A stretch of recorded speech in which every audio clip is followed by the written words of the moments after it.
Do you find it difficult to focus on your customers and even your own employees as you're juggling numerous vendors? Do you have more meetings with vendors than you can count? And do their reports filled with technical jargon make you feel clueless and frustrated? Such is the story of Nathan. Being at a car dealership, he's concerned about his store's digital marketing presence and invests most of his time dealing with vendors to promote his business and gain more sales and market share. Nathan is busy handling reports and reviewing them, not knowing what is happening on the advertising front and about his true ROI. Poor Nathan is worried but can't figure out a solution until he found BZ Consultants Group. BZ Consultants stepped in and was able to take the digital marketing vendor burden off Nathan's plate, giving him peace of mind that the best interest of the dealer was always top of mind. Being an unbiased third party, BZ Consultants always made sure to relay the reports in easy, relatable, and actionable ways so that Nathan could best utilize the data. Now, Nathan can focus on what he really wanted, the customer experience and growth. By being your digital marketing business partner, BZ Consultants Group will remove the hassle trying to hold your vendors accountable and increase your productivity with the time you will now have armed with true data. Together, we make it possible because your success is our goal.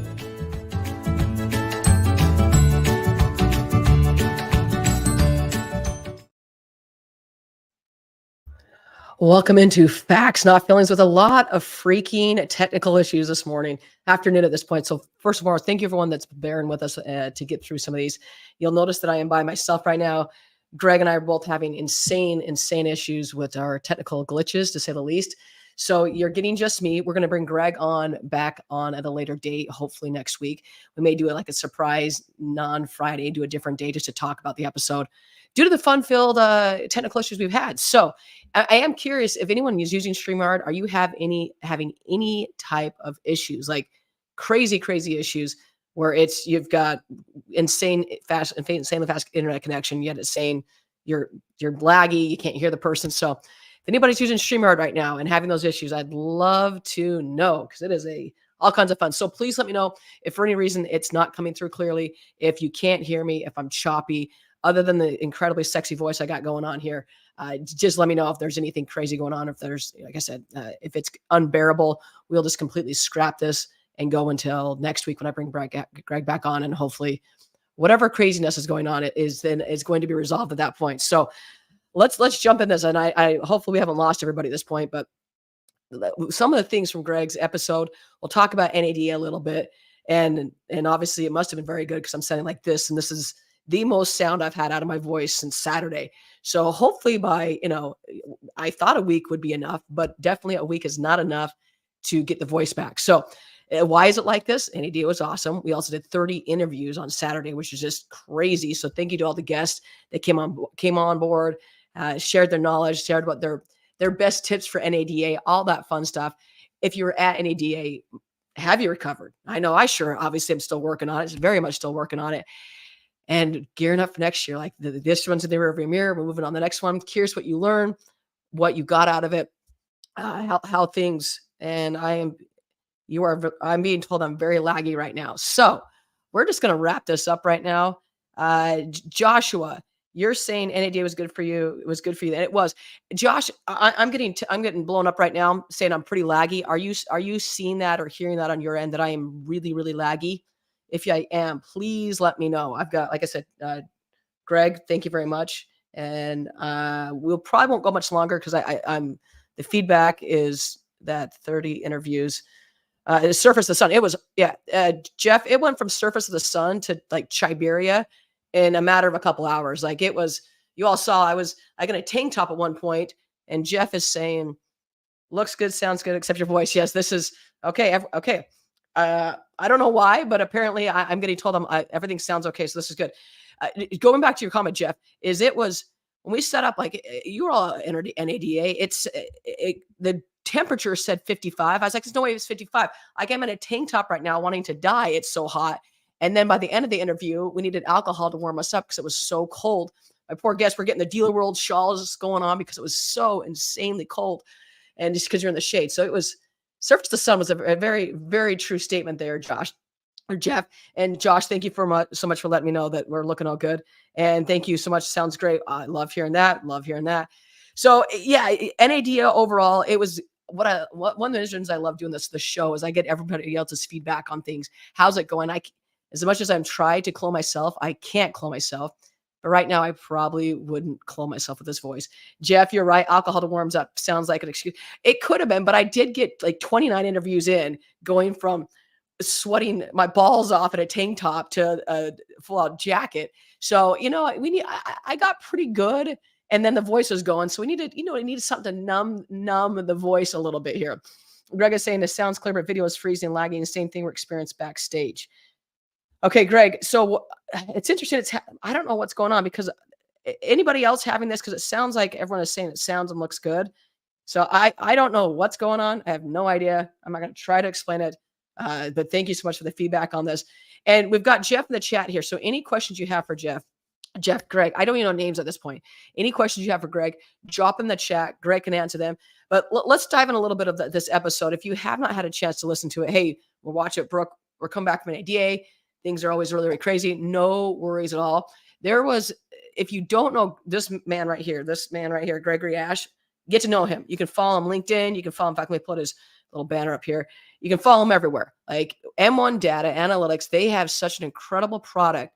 And we went into not just, about their product, but how you can use all this data to benefit your dealership, your business, how to take all that gobbledygook and actually do something with it. And then anyways, we went into all these different things, talked about privacy. We talked about a whole different things.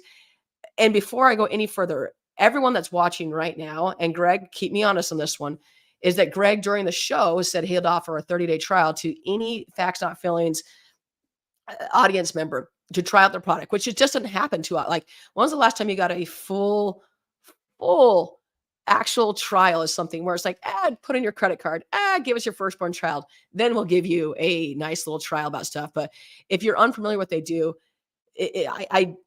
I've explained it a couple ways, but their data that they have is probably more than you've ever seen in your life. So being able to harness that and use it to your benefit, to truly personalize things. And Greg and I could sit and talk privacy, GLBA, FTC for hours on end. We can do an entire episode just on that. We're both very, very big on this.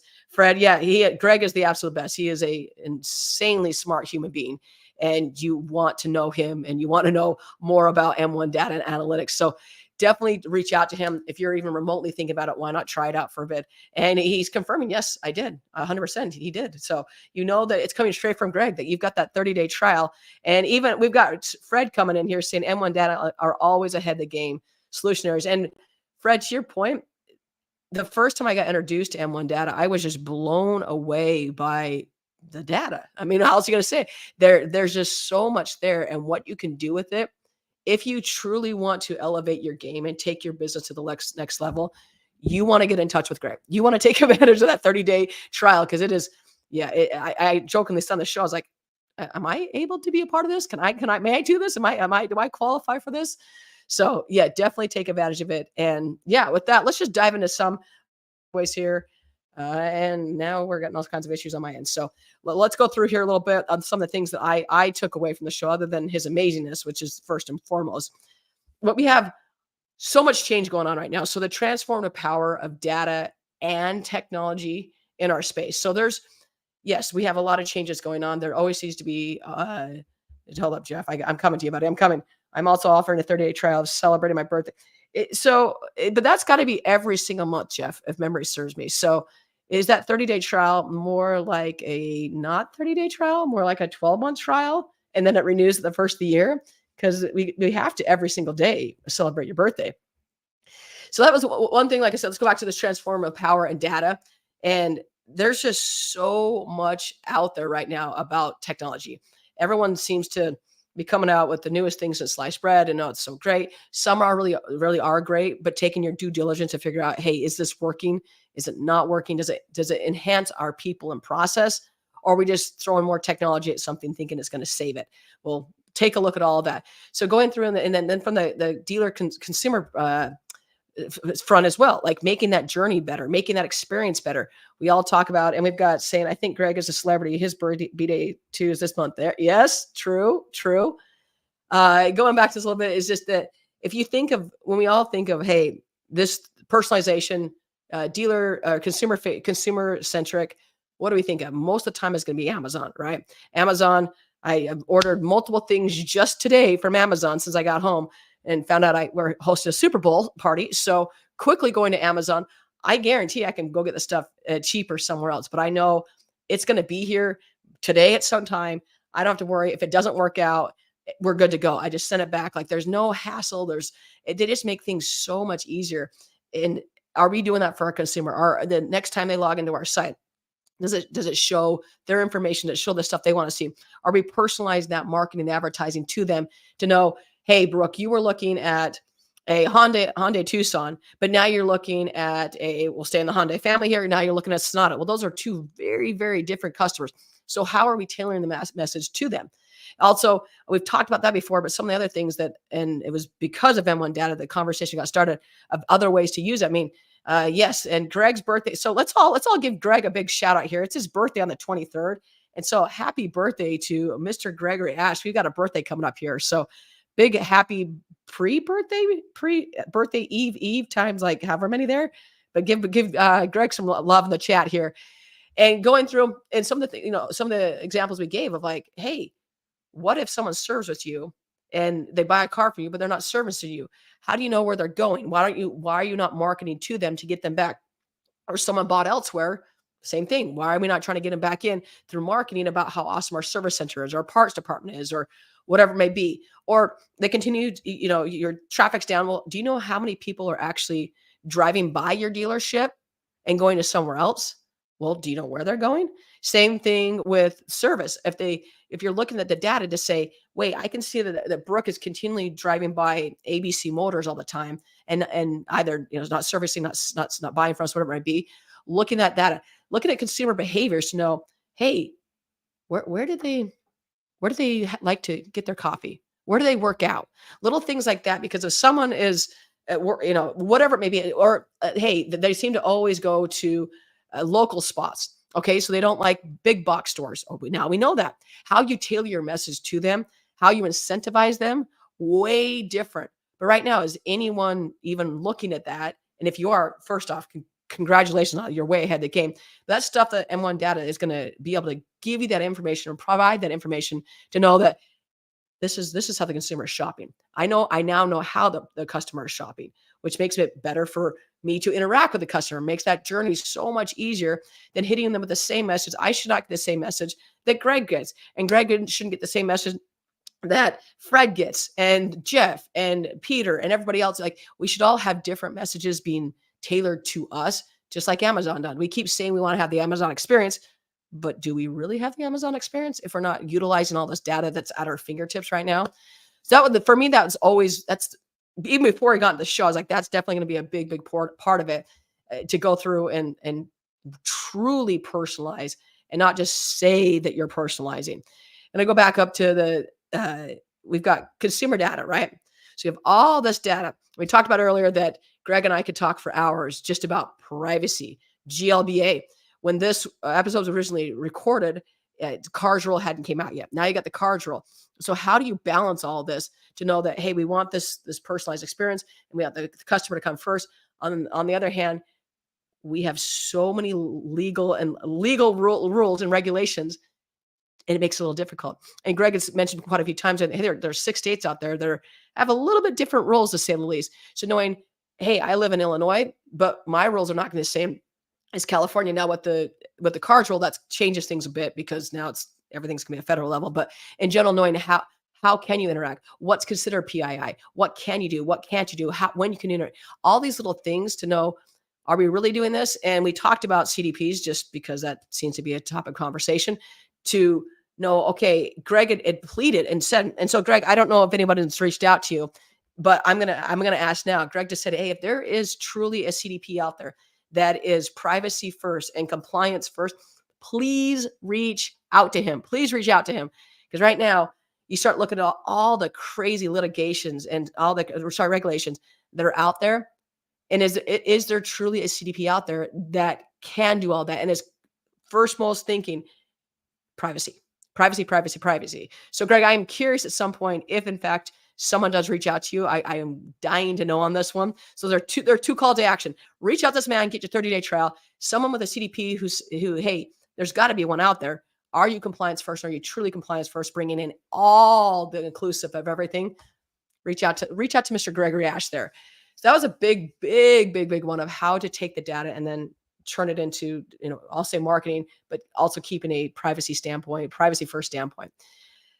Then we talked about emerging technologies. We talked about the future of automotive. We talked about a lot of different things. I'm curious, you all, what were some of your takeaways as I'm going through this? This will definitely be a much shorter episode today because I'm flying solo and I sound like Cookie Monster or The Exorcist. Take your pick. Not really sure. But there were so many takeaways from that show. To try to narrow it down to 3 was really, really difficult because it's like, man, one was more like 7 to me. So I was like, oh, we're just gonna lump all those together because there was a ton about it. So I'm curious also in your day-to-day operations, how are you utilizing your personalized communication with your consumers? If I hear, oh, we're just e-blasted someone. Okay, was that truly personalized though? Like how much personalization did you put into that e-blast? Because I'm getting blown up from NADA and people stating that I was at their booth. I was never at their booth, but I can tell you I've got about 25 emails saying that I was at their booth and they'd like to thank me for being at their booth. No, I was never at your booth. So that is not even remotely personalized. Super frustrating. Or people saying, oh, we're going to scan something, but we're not going to put you on. We will not, spam you. We'll not reach out to you. And I'm getting blown up from every single person that said that. We got Gregory saying here as well. I looked at NADA and still did not find a privacy or compliance first CDP. Call him if you do. I have clients for you. I mean, he literally said that on the show. He's like, if you do, I have a shit ton of clients I can send your way. So if there is, and it sounds like even at NADA, he was unable to find any. So if you do have one, please reach out to this man. I mean, this can be a mutually beneficial agreement and relationship for everyone. So reach out. Greg, that's very interesting. I did not know that. And maybe you said it when we were in the green room and both couldn't hear each other. It's very possible. Very possible. But that's a very interesting there. Or I'll say a dealer, if you were told that the CDP was compliance first and privacy first, reach out to Greg, let him know who you're using so that then you can really go in and say, is this in fact privacy and consumer facing and privacy and compliance first? Like that is such a big one. And the more we get down this rabbit hole with the CARS rule, which is just around the corner on July 30th as it stands right now, this is going to be really, really important. If you're using products that aren't compliant, I mean, this is just a matter of time before you get sued, before the FTC gets involved. So definitely do your due diligence on that. And like I said, if there's a dealer out there, reach out to Greg as well on this one. Okay, so we covered privacy. We covered the future proofing more or less. We talked about how awesome M1-Data is. We talked about making that consumer journey present, making it not just present, but tailored to the consumer, which that's how it should be. If the consumer's happy, then we're going to be happy, right? It makes it just kind of as a dominoes go there. I'm going to circle back to NADA here for a hot second. And I am curious what everyone got out of it. Like I said, I love doing the show and being able to know, hey, this is what of the 30 guests that came on and what they got out of it. We also said, hey, I try to get every single one of them, get their insights. What's your number one advice for someone that has never been NADA? Overwhelming was get comfortable shoes, which you all know I can get behind that one any day of the week. I'm all for that. I am curious, although, what you all got out of it. Did you go in thinking X and then maybe got Y out of it, or good, bad, or indifferent? Or, hey, I got everything I needed to. Brooke, I was just purely going to know, I was just going for the dealer world happy hour. Okay, we'll take that as well. We're A-okay with that one. We've got Joshua saying here, complete lack of mechanic content. Really? I said I was only on the floor for I think an hour. It's Greg. When I saw you, it was very briefly. I was on the floor and then was back doing my thing. But that's very interesting because there's as always, NADA there's a ton there. So knowing that there was lack of mechanic content there, and you've got fitting to change that for myself for next year. Love that. Good. 100%. Like, if you're going to do it, Josh, you might as well. I mean, it seems to be your lane anyways. You get the podcast going out there and get the voice heard. Hopefully not this voice. You don't want that one heard. No, you don't want this one heard at all. Okay, good to know. I don't know if we still have Jeff or Fred or no. Who else we got on here? Russell, I know you were on at one point. Peter, I know you're on one point. Obviously we had technical issues, but I am curious who else. What was your main takeaway? Like case in point, I thought I'd go in thinking that there would be more mechanic content, and there was nada. Okay, light bulb moment. We can do something with this. Hey, I thought we're going to find a CDP that was privacy first. It didn't exactly happen. Little things like that. Oh, Peter, welcome back. There we go. Glad to see you back. Glad it was good to interview you, buddy. Good to see you. But little things like that. So Peter, I'll ask you, what was one of your takeaways from NADA? Did you, like I said, I believe this was, I thought you said it was your first one. And if I misremember that, I apologize. There were a lot of interviews and I asked that question to every single person. So curious your main takeaway on that and what you got out of it. You had a couple more days, I think on Saturday. So at that point, you're probably NADA'd out at that point, but hopefully it was a good one for you. And hopefully it was a lucrative one for you. I hope it was for everybody. For me, like I said, I wasn't on the showroom floor a whole lot. I can just go off of what people were telling me. And there was a vast array of what people were saying. Hey, this was the most, I got this the most out of it. I got this thing out of it. So it was very different. And also I saw it was very different. Even when I was asking, what's your main takeaway?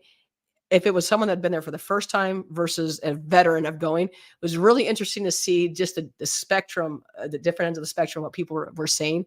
And Peter, okay, it was first one in Vegas. Okay. I wasn't sure on that one. That's good. You wanted it to be longer. You wanted it to be longer, man. You can take any hours that I wasn't there. I got, I'm curious. You mean longer days or like longer hours or longer days? Because apparently this is hours and days. I don't know why, but I am curious on that one. That's you're the first person that I've ever heard say they wanted a conference longer. It's usually they want it shorter. So good to know. Good to know. And he said he didn't get to meet enough people and discuss more at booths due to time. Okay, that one I understand. I mean, also understanding this is a Super Bowl of all events, so you've got so much going on. You want longer days. Okay, saying he wants longer days. Okay, understand that. I think as well is that because it's so big, you've got to do. And you sent me over your Excel spreadsheet of this everything you were hitting, which is just crazy. Knowing that, all right, so I want to hit these 10 booths or these 10. You're not going to hit them, but I want to interact and communicate with these 10 people. How do I schedule this? The problem is if you schedule too tight, you'll never get to them. Trying to get from West to North Hall, it's just not going to happen. Then you're like, oh, I got to go to the Win Suite. Be interviewed from Facts Not Feelings, the Dealer World Dealer Funnel booth or suite. Like those little things make such a difference. You're trying to figure out, okay, where do I need to go? How am I going to get there? Did I overschedule? And you want to pack so much in because there is so much there. Be very, very strategic with your time. So you do allow for those buffers to know, hey, I can be there. I'm going to get there. And Peter, let me pull this up here. They should do 3 days for learning and then 3 days for the show. Yeah, that's not going to happen. 6 days people won't last 6 days in Vegas. Like 72 hours in Vegas is a little much. I definitely wouldn't say 6 days. I understand where you're coming from. That's where the follow-up, I would suggest to Peter, and this is something that I've found helpful, is to get the demos done beforehand. Could you get there, all hell's breaking loose. You're running around with your head cut off, which is just madness.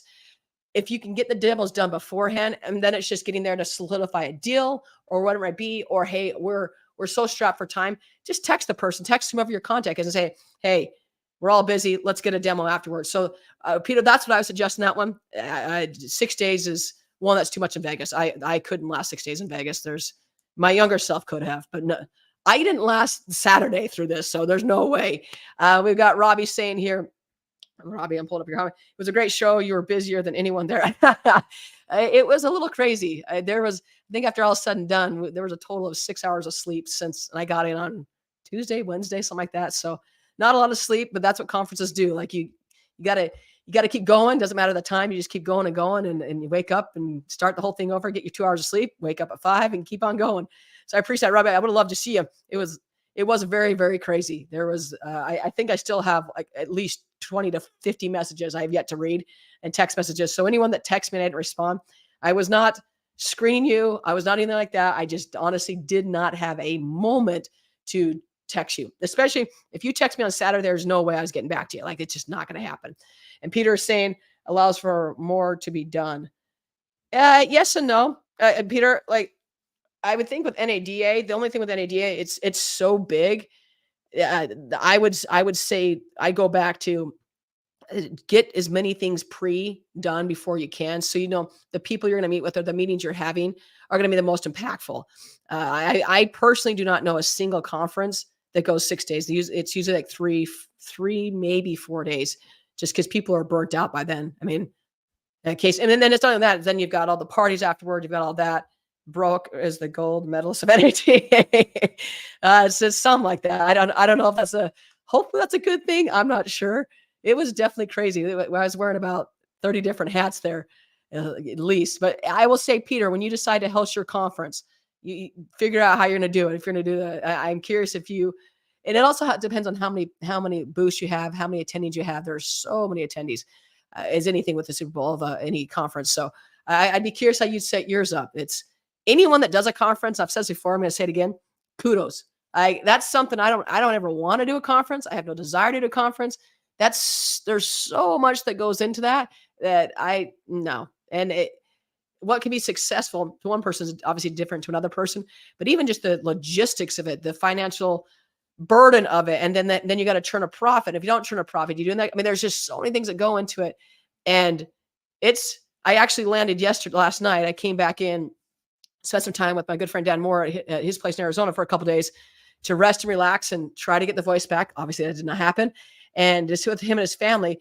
And I mean, he is an ultimate planner when it comes to that, like absolutely incredible when it comes to planning. I will tell you that when I ship my stuff back, that I thought I had everything. Well, almost left my camera, and then I left a cord that will be here on Tuesday. But I was even concerned with the show. I'm like, oh my gosh, how am I going to do the show? We're going to do an iPhone, just fine. I've just never done that. So all these different things you take into consideration, whether it's going to a show, the logistics of getting there. If you're doing a show, is it best to ship stuff? We all have fun stories about that, but hosting a conference, man, I just kudos to that. And hello to you. Peter's coming back in here and saying people could go for 3 days, pick any combination of the 3 days, learning a show or just show. Okay. That's yeah. That's why you also have different tracks. Like some of the ones I've loved the most, that I've loved the most is you have, all right, I want to go on the social media track. I want to go on the fixed ops track. I want to go on whatever it may be track. And then you're able to know, okay, do I want to do like a workshop, or do I just want to have a speaker tell me what to do, and then I can take notes or whatever it may be. But yeah, that's a great idea there, Peter. Great idea there. All right. Anybody else? I mean, if there's anything else, if there's something you got out of it, you haven't had a chance to maybe throw your comment up here, let me know. We're going to wrap this up. Like I said, a little early day one. After now speaking for almost 30 minutes, there's going to be the voice is going to be much worse here just shortly. So hopefully by next week, fingers crossed, that we have a voice. Let's go to the more serious thing. Super Bowl. Who you got? Are you upset about the whole Super Bowl situation? Are you sick of Taylor Swift and Travis Kelce and everything around that? Are you all for it? If you are Epic BDC, I know where your heart is and that you are 100% happy with this. Are you anti 49ers? Like, who do you see winning? What are you doing for Super Bowl? Anything fun? Anything exciting? I came home last night and found out we have a Super Bowl party. So you all know what we're going to be doing tomorrow is a whole lot of Super Bowl shopping. That's what we're going to be doing. And if you were at the happy hour, I've already ordered where the old fashions were. There's like a little spout, whatever. We just ordered one of those to get our old fashions going, and it should be a lot of fun. Hopefully it'll be a very good game. That's the biggest thing, is just it's an entertaining game, and that's my biggest thing. And of course the Super Bowls. Cannot wait for the Super Bowl or for the commercials. Peter, Peter, if you knew how much honey I consumed, I keep getting these suggestions. Oh, you need to take. I'm like, whatever you all will offer, I'm all for it. But now I take my honey, I take my tea, I got my throat lozenges, I drink. So like this right here is 32 ounces, right? 32 ounces. Go facts, not feeling it. 32 ounces. I'll go through minimum 3 to 4 of those a day. Then I've got the vitamin C. I doubled up on vitamin Z. I had the zinc. I had the throat coat. Like we had is also a very odd name for a tea, but that's something for another day. But I do everything. I'm like, you go, it's obviously very dry in Vegas, so that doesn't help as well. And then speaking for 9 hours straight, and then actually it's more than that, but it just goes. But now this morning alone, Peter, I have had 3 cups of tea with triple the amount of honey that I normally have. So yeah, we're down on honey like there's no tomorrow, and skip it and go back to tea. Well, there was we've had a little bit of that as well. That let y'all know me at this point. We've had a few of those as well, trying to numb the throat a little bit to see if I think uh it may have been Greg is like, hey, just go straight bourbon. I was like, I had that as well. So we tried just about everything. There's only so much you can do. It was a Saturday. The last interview, I was like, oh, it's starting to go a little bit. And then went straight into happy hour. And that lasted about 30 minutes of happy hour. And I was like, we're gone. No more. This isn't going to happen. So like, oh, maybe I'll be back in 24 hours. And then after, 48 hours, I go, oh, we're in for the long haul on this one. So it's all good. It's what was well worth it. I'm going to say very much well worth it. We'll see about the next conference, how long it'll last. But all right, everyone, I'm going to get out of here. I'm going to go rest my voice because as nice as it is for you all to hear this incredible, sexy voice right now, I think I'm having children run for the hills based on this voice right now. So everyone, you know the drill at this point. Find a way to serve today. Find a way to just help somebody make their day, make them smile, bring a little joy into someone's life, whether it's opening a car door, whether that's smiling, just do something to serve today. And once again, Greg, thank you for the show yesterday. It was absolutely amazing. Because Greg's not on here, everyone, I'm going to end this here shortly. Go watch the show on YouTube. Listen to it in podcast line because I don't sound like this. I promise I don't. Take it in. There's so much more that Greg went into that we didn't even go into today, which we will bring him back. I promise we'll bring him back. And thank you, by the way, Peter. Super appreciate it. But go back and watch it. Listen to it. There's so much you can take away from this episode. It's just, yeah, I can't. For someone that's a data geek and I love numbers and analytics, like, incredible episode, but the action items of how to implement it at your store at a store level and to increase your ROI. This is a no-brainer. If you want to do that, also reach out to him for that 30-day trial. So everyone, with that, we're gonna get out of here. And like I said, rest the voice a little bit here. And until next week, when fingers crossed, I have a voice back. We'll see everybody next week.